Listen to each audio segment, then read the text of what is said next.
2 doors on a small car. Lightweight, pokey, skinny-tired, rear-wheel drive and affordable. Sounds simple, doesn't it? Yet it takes guts for a manufacturer to produce cars like these. Cars that take the demands of practical motoring and place them on the non-existent back seat. Because really, they're made for one thing: driving, even if you have nowhere to go. Based on that most useful of car layouts, the hatchback, these cars are all about power, performance and, of course, practicality.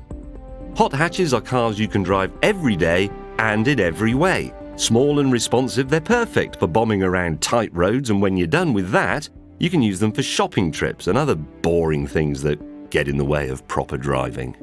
These are cars that pack big performance into a compact space, and they come from all over the world. Often they're the fastest versions of a particular model, and they squeeze every last drop of power from mass production engines.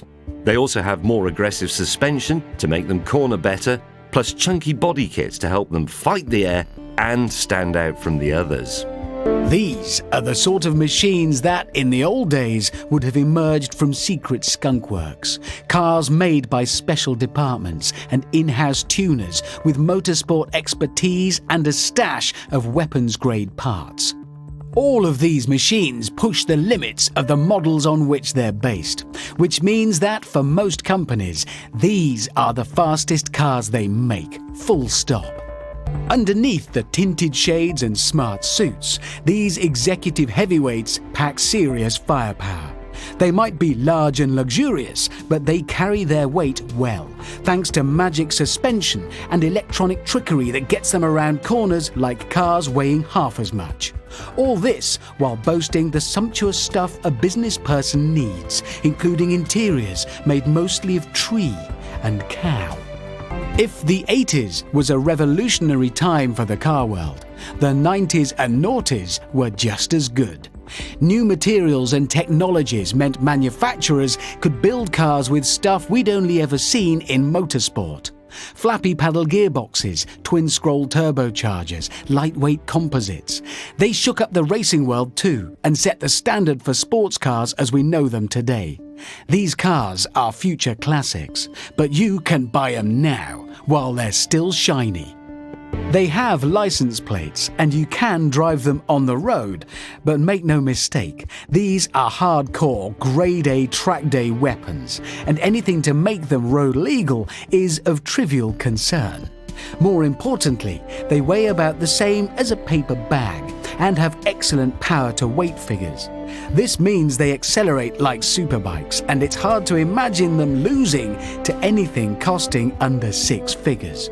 It began with the bootleggers, who tuned their cars to try and outrun the cops. Their recipe was simple. They inserted a big engine in a small production car and put power above all else. Their creations were the ancestors of the American auto industry and later inspired the pony cars we fell in love with. Meet the supercar killers. The cars that can hold their own against the world's most exotic machinery without sending your bank manager into cardiac arrest. With astonishing acceleration and enough grip to peel tarmac, they offer serious bang for your buck. And you might even see one in the real world, not just in music videos.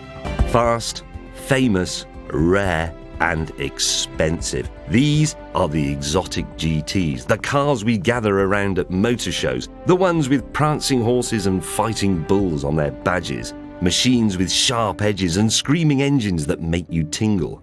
When these names are bounded around, the word supercar isn't far behind.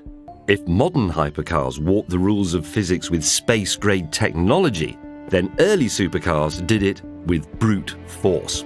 There were no fluffy bits in sight, no ABS, no traction control, and nowhere to hide when things got a bit crashy, which they often did. Fueled by the 80s banking boom and power-crazed brokers, these machines were raw, exhilarating, and astonishingly fast, even by today's standards. They operate on the bleeding edge of physical possibility. Some are made in batches so small and at such dizzying expense that you have to be invited to buy one.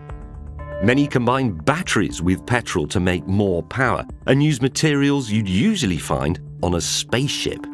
All of which has led to a new ground-based space race and unfathomable top speeds. These aren't just the fastest cars of their time, they're the fastest cars ever.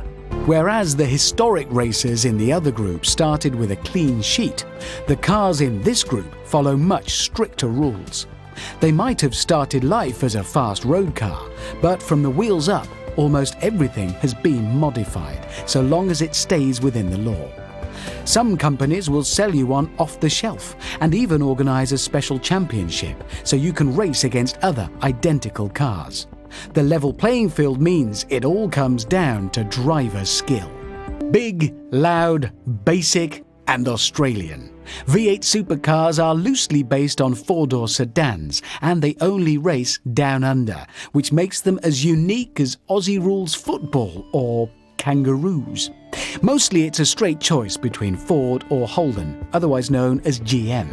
But any manufacturer with a V8 engine can enter the ring, ready for a good old-fashioned bashing. If racing is supposed to be a non-contact sport, then nobody told these guys. Because if you don't finish a touring car race with battle scars and a missing mirror, you're doing it wrong. They might look similar to everyday cars, but the shape is pretty much the only thing they have in common.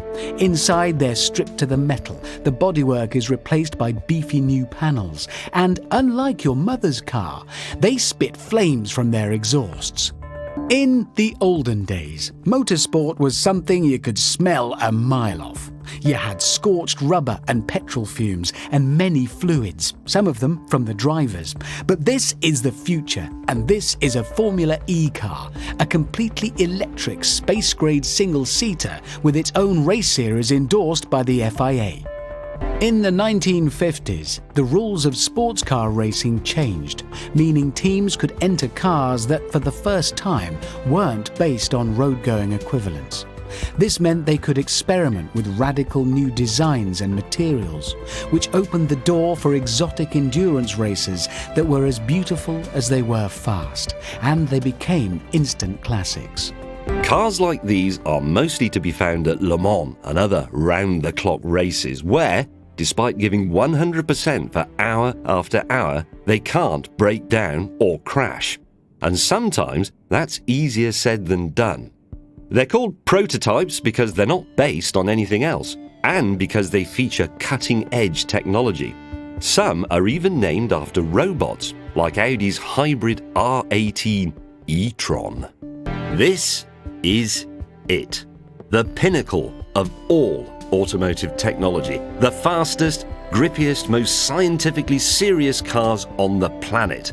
Designed by people with giant brains who take the rules of nature, crumple them up, and write new ones. This is a world where the gap between heroism and humiliation is measured in microseconds, and where phantom forces are fought by drivers with superhuman reactions. 1970s Grand Prix racing was only for the brave. It was a time when technology sometimes overtook man's ability to tame it, a fact that was tragically proven too many times. The 1976 Grand Prix season was dominated by the title fight between James Hunt and Niki Lauda, and the battle almost cost Lauda his life. IndyCar, America's ultimate single-seater championship, in which cars must somehow remain grounded while doing 230 miles per hour on a banked oval. That makes it the world's fastest racing series. So aerodynamics is king, which is why these look unlike any other single-seaters in the world. In fact, every team must use a standard Dallara chassis, but can choose between a Chevrolet or a Honda engine. Can-Am stood for Canadian American because that's where the races happened. There were virtually no rules, so the cars were wild, dangerous and experimental, often ridiculously so. Wings were everywhere, and some cars even had fans on the bottom to suck them onto the road. Almost all of them were made by the sort of men who, in a parallel universe, would be locked in a laboratory making Frankenstein monsters. It was the era when wings appeared at Grand Prix for the first time, when engines moved to the middle and when Britannia ruled. The single-seat cars were light but flimsy, and the margin between risk and reward was often way too close for comfort. But they were fast, as were the heroes who drove them, some of whom paid the ultimate price to help shape Grand Prix racing as we know it today.